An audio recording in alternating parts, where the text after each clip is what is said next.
Mohammedan Sporting ക്ലബ്ബിനെ Bengaluru F C പരാജയപ്പെടുത്തി. പക്ഷേ പരാജയപ്പെടുത്തി എന്ന് പറയുന്നെങ്കിൽ പോലും അവസാന 10 മിനിറ്റിൽ ശുഭിജിത് ഭട്ടാചാര്യ റെഡ് കാർഡ് കണ്ട് പുറത്തു പോയത് മൂലം 10 പേരുമായിട്ടാണ് മുഹമ്മദൻ സ്പോർട്ടിംഗ് ക്ലബ്ബ് കളിച്ചത്. എന്നിട്ട് പോലും ആ സമയത്ത് ഒരു ഗോൾ നേടാൻ മുഹമ്മദൻ സ്പോർട്ടിംഗ് ക്ലബ്ബിനെ കൊണ്ട് കഴിഞ്ഞു എന്നുള്ളത് എടുത്തു പറയേണ്ട കാര്യം തന്നെയാണ്. 5 മാറ്റങ്ങളുമായിട്ട് വിദേശ താരങ്ങൾ ഉൾപ്പെടെയുള്ള ഒരു ഫുൾ സ്ട്രെങ്ത് കോഡിനെ തന്നെയാണ് ബംഗളൂരു എഫ് സിയുടെ പരിശീലകനായിട്ടുള്ള സെറഗസോ മുഹമ്മദൻ സ്പോർട്ടിംഗ് ക്ലബ്ബിനെതിരെ അണിനിരത്തിയത്. മുഹമ്മദൻസ് മോശമല്ലാത്ത പ്രകടനം കാഴ്ചവെക്കുക തന്നെ ചെയ്തു.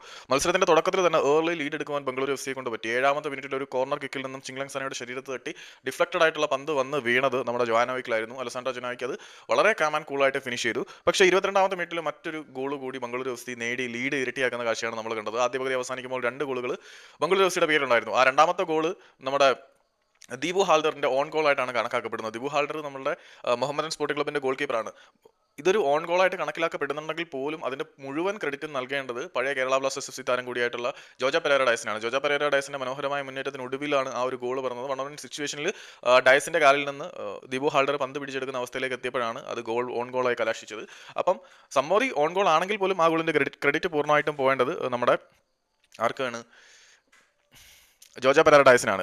കളി 60ാമത്തെ മിനിറ്റിൽ എത്തുമ്പോഴാണ് ബംഗളൂരു 3ാമത്തെ ഗോൾ നേടുന്നത്. ഇത്തവണ അവർക്ക് വേണ്ടി ഗോൾ നേടിയത് യുവതാരമായിട്ടുള്ള വിനീത് വെങ്കടേഷാണ്. അങ്ങനെ കളി 60 മിനിറ്റ് എത്തുമ്പോഴേക്കും എതിരില്ലാത്ത 3 ഗോളുകളുടെ ലീഡ് ബംഗളൂരു എഫ് സി ഉണ്ടായിരുന്നു. പിന്നീടാണ് മുഹമ്മദൻ സ്പോർട്ടിംഗ് ക്ലബ്ബ് കളി തുടങ്ങിയത് എന്ന് വേണമെങ്കിൽ പറയാം. 77ാമത്തെ മിനിറ്റിൽ അവർക്ക് വേണ്ടി ഇസ്രാഫീൽ ഗോൾ നേടി ലീഡ് 3-1 എന്ന സ്കോറിലേക്ക് കുറിച്ചു. പിന്നീട് ഇഞ്ചുറി ടൈമിലേക്ക് കളി എത്തുന്ന ഘട്ടത്തിലേക്ക് വരുമ്പം ദേവജിത് ഭട്ടാചാര്യ ഒരു ബാനർജിയാണോ ഭട്ടാചാര്യ ആണോ ആരോ നമ്മുടെ ജോജ പെരേര ഡയസിനെ ക്രൂരമായിട്ട് ടാക്കിൾ ചെയ്തതിന്റെ പേരിൽ അദ്ദേഹത്തിന് ഒരു സ്ട്രേറ്റ് റെഡ് കാർഡ് കണ്ട് പുറത്തേക്ക് പോയി മുഹമ്മദൻ സ്പോർട്ടിംഗ് ക്ലബ്ബ് 10 പേരായിട്ട് ചുരുങ്ങുന്ന അവസ്ഥയിലെത്തി. ഈ ഒരു സാഹചര്യത്തിലാണ് മത്സരത്തിലെ ഏറ്റവും കിടിലമായിട്ടുള്ള ഗോൾ മഹിദോഷിന്റെ ബൂട്ടിൽ നിന്നും പറഞ്ഞത്. അബ്സല്യൂട്ട്ലി മഹിദോഷിന്റെ ബൂട്ടിൽ നിന്നും ബോക്സിന് പുറത്തു നിന്നൊരു ബാങ്ങർ തന്നെയായിരുന്നു പറഞ്ഞത്.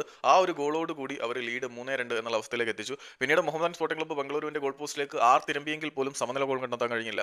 അപ്പം ഗ്രൂപ്പ് ബി പോരാട്ടത്തിന്റെ കാര്യം പറയാനാണെങ്കിൽ ഇന്നലെ Bengaluru F C Mohammedan Sporting ക്ലബ്ബും തമ്മിൽ നടന്ന മത്സരം 3-2 എന്ന നിലയിൽ ബംഗളൂരു എഫ് സിക്ക് സ്ലൈറ്റ് മാർജിൻ വിക്ടറി.